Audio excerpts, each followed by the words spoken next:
దానియేలు భయపడకుము. 17వ వచనం.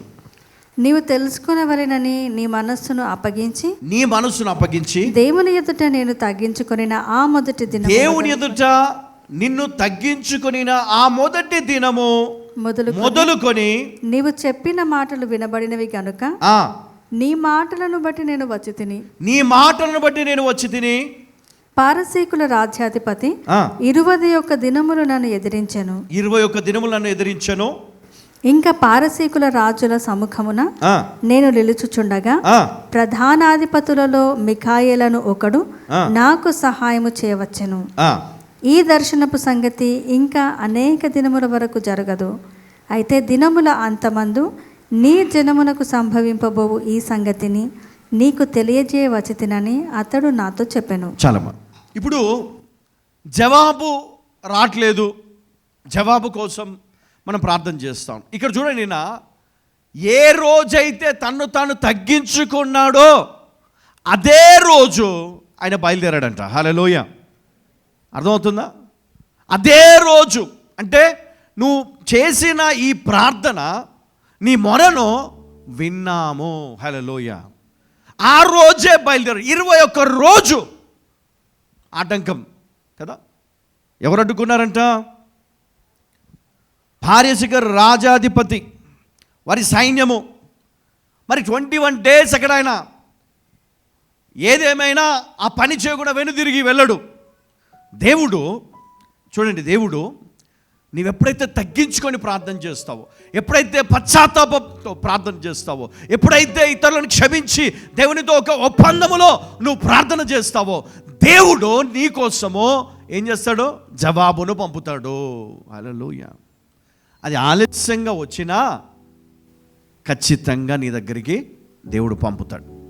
ఖచ్చితంగా ఆ సమాధానం నీకు వస్తుంది, ఆ మార్గం నీకు తెరవబడుతుంది, ఆ బ్రేక్ త్రూ నువ్వు పొందుకుంటావు, ఆ స్వస్థత నువ్వు పొందుకుంటావు, ఆ గొప్ప ఆశీర్వాదము నువ్వు చూస్తావు. హల్లెలూయా, హల్లెలూయా. నువ్వు చేయాల్సింది ఒకటి, నీ పాపాన్ని ఈరోజే ఆలస్యం చేయకు, పోస్ట్పోన్ చేయకు. 4 రోజులు 5 రోజులు అని చెప్పి దేవుని దగ్గర నువ్వు ఏదో ఒప్పందం చేసుకునే ప్రయత్నం చేయకు. దేవుడు యాక్సెప్ట్ చేయడు.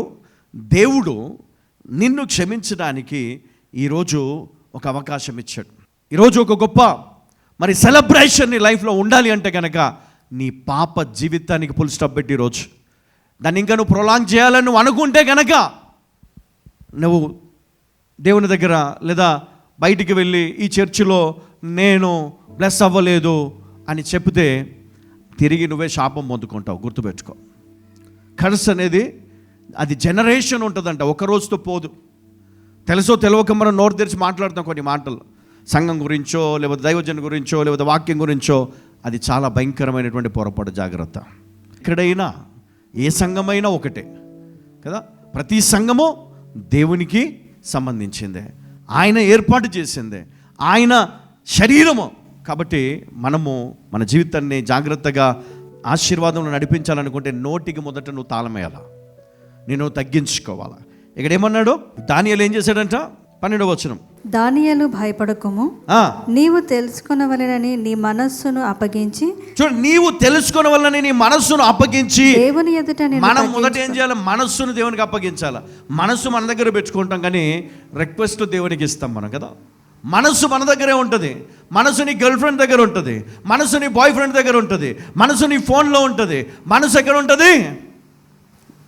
టీవీలో ఉంటుంది, కొంతమంది ఫ్రిడ్జ్లో ఉంటుంది, కొంతమందికి డేక్షలో ఉంటుంది కదా. చికెన్లో, మటన్లో, నీకు ఇష్టమైన వంటలు కదా, డిషెస్.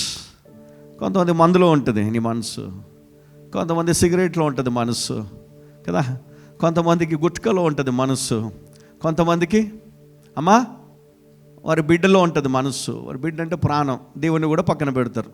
కుమారుడు అంటే ప్రాణం, దేవుని కూడా పక్కన పెడతారు కదా. కొంతమందికి భార్య అంటే ప్రాణం, కానీ భార్య కోసం అమ్మ నాన్న ఎలగొట్టమని చెప్పలేగా, భార్య కోసము బిడ్డల్ని తరిమేయమని చెప్పలేగా, భార్య కోసము కదా ఉద్యోగం వదిలిపెట్టమని చెప్పలే కదా, భార్య కోసం దేశం వదిలిపెట్టమని చెప్పలే కదా. దేవుని కోసం దేశం వదిలిపెట్టమన్నాడు, దేవుని కోసం రాజ్యం వదిలిపెట్టమన్నాడు, దేవుని కోసమే ప్రజలను వదిలిపెట్టమన్నాడు కదా. దేవుని కోసం నువ్వు నిలబడాలా. హల్లెలూయా, హల్లెలూయా.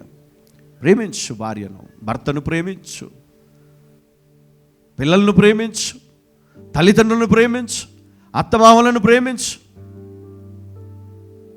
సమాధానకరమైన జీవితాన్ని జీవించు. నీ కుటుంబం ఒక సమాధానము కలిగిన కుటుంబంగా ఉండాలా, ఇతరులకు ఆశీర్వాదకరంగా ఉండాలా, ఇతరులకు అది దీవెనకరంగా ఉండాలా. మనసులో ద్వేషం పెట్టుకోకు, మనసులో పగలు పెట్టుకోకు.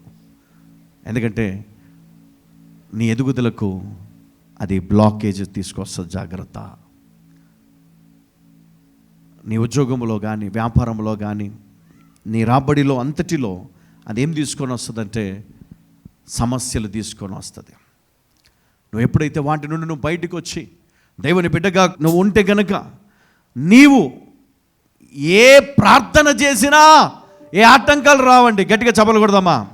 చెప్పండి. ఈ రోజు నుండి నీ గిన్నె నిండి పొరలడమే కాదు, నువ్వు చుట్టుపక్కల నుంచి అరువు తెచ్చుకున్న గిన్నెలన్నీ నిండి పొర్లి అది అనేకులకు దీవెనంగా మారబోతుంది.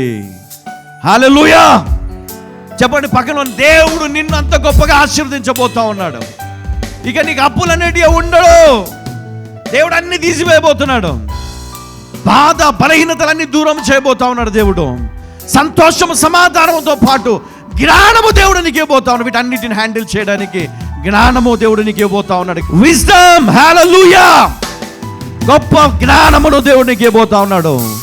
దేవుడు చెప్తున్నాడు ఎట్లా నువ్వు హ్యాండిల్ చేయాలా నీ కుటుంబాన్ని, ఎట్లా నీ ఉద్యోగం హ్యాండిల్ చేయాలా, ఎట్లా వ్యాపారం హ్యాండిల్ చేయాలా, ఎట్లా ఆత్మీయ జీవితాన్ని హ్యాండిల్ చేయాలా. దేవుడు జ్ఞానముని ఇస్తాడంట.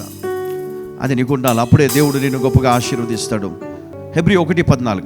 వీరందరూ రక్షణను స్వాస్థ్యము పొందబో వారికి పరిచారము చేయుటకై పంపబడిన సేవకులైన ఆత్మలు కారా?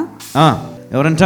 వీరందరూ రక్షణను స్వాస్థ్యము పొందబో వారికి పరిచారము చేయుటకై పంపబడిన సేవకులైన ఆత్మలు కారా?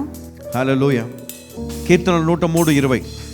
యెహోవా దూతలారా, ఆయన ఆజ్ఞకు లోబడి ఆయన వాక్యము నెరవేర్చు బలశూరులారా, ఆయనను సన్నుతించుడి. ఏమంట? యెహోవా దూతలారా, ఆయన ఆజ్ఞకు లోబడి ఆయన వాక్యమును నెరవేర్చు. ఎవరంట? బలశూరులారా, ఆయనను సన్నుతించుడి. చూడండి, దేవదూతలు ఏం చేస్తారంట?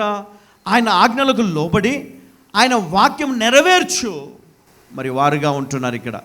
మరి దాన్ని చూడండి, ఇప్పుడు దేవుడు ఒక మరి వర్తమానం ఇచ్చాడు. ఇది తీసుకొని వెళ్ళి ఆ భూమిపైన ఉన్నటువంటి మరి పలాని వ్యక్తికి మరి అందచేయాలా అంటే, వారు ఎన్ని ఆటంకాలు ఉన్నా వాటిని ఎదుర్కొని జయించి మరి వారు వచ్చి వారికి సహాయం చేస్తారు తప్పకుండా. మరి దానికి నువ్వేం చేయాలంటే, నువ్వు ప్రార్థన కంటిన్యూ చేయాలా. ఒకరోజు ప్రార్థన చేసి ఆపేయొద్దంట. నువ్వు ఎన్ని రోజులు కంటిన్యూ చేసి అన్ని రోజులు ప్రార్థన వింటూనే ఉన్నారు, నీకోసము సహాయం పంపబడుతుంది. నీ జీవితాన్ని దేవుడు నూతనమైనటువంటి అభిషేకంతో నింపుతాడు, ముందుకు తీసుకొని వెళ్తాడు. దేవుడు మరి ఆ దూతలను మరి నీకోసము ఆయన తప్పకుండా పంపిస్తాడు. ఎందుకంటే దేవునికి లోబడే ఆ దూతలు ఆయన మాటను ఖచ్చితంగా వారు పాటిస్తారు, ఖచ్చితంగా నెరవేరుస్తారు. వారు అంతటి బలాతి శూరులు, వారు బలము కలిగినటువంటి మరి శూరులుగా వారు ఉంటున్నారు. కాబట్టి మరి ఎవరైతే వాక్యం వింటున్నారో ప్రతి ఒక్కరు కూడా ఈరోజు జ్ఞాపకం చేసుకోవాలి, దేవుడిచ్చినటువంటి ఈ అద్భుతమైనటువంటి మరి మాటలు మనము ఎప్పుడు మర్చిపోవద్దు. మన జీవితాన్ని బాగు చేసుకోవడము, మన పాపాన్ని ఒప్పుకోవడము, మనము దేవునికి మనమును అప్పగించుకొని ప్రార్థన సహవాసములో మరి ప్రార్థన కలిగిన వారంగా మనం ముందుకు వెళ్ళాలా. ఆయన నిన్ను విడిచిపెట్టడు. నీ ప్రార్థన మరి వారితో ఏకీభవించి నువ్వు ప్రార్థన చేసినప్పుడు దేవుడు నిన్ను కూడా క్షమించి, నిన్ను కూడా పవిత్రపరిచి, నిన్ను కూడా అభిషేకిస్తాడు. హల్లెలూయా.